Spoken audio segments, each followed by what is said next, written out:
fulbe wodi na'i mari Pulagou. Ya onon fulbe hande en beli wakkati wadi le'i fu kawti ngam keɓen nafen fu e kisen kisne.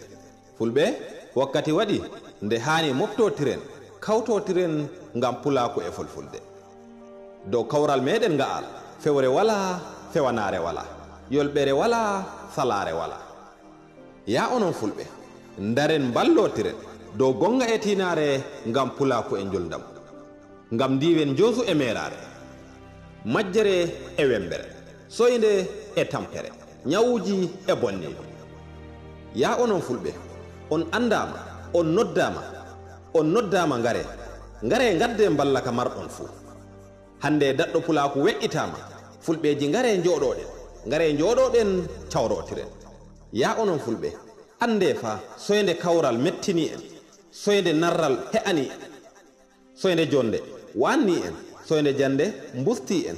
Nda hande woɓɓe men diina andaka duniya heɓaka jawdi maraka foftare fotaka ndimu rellama. No waɗi ha nde e on ƴame. Ya onon fulɓe siptore ndimu to mon yi'a.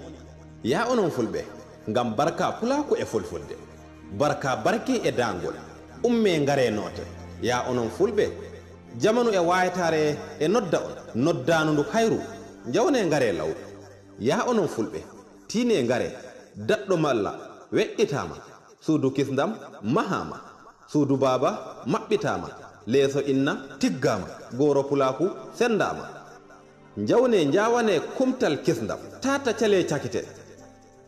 Ya onon fulɓe hande kawral tefa hande narral tefa hande jonde tefa ngam keɓen boten ngam kisen kisne ɗi duniya e lahira. ɗo ɗum ƴewnandu on e ma famtinore iga deftere windande duniya e fiji maru nde Dr Aboubacar Oumar Guireyi windi. Fulbe on mari Pulagou fulbe wodi na'i mari Pulagou.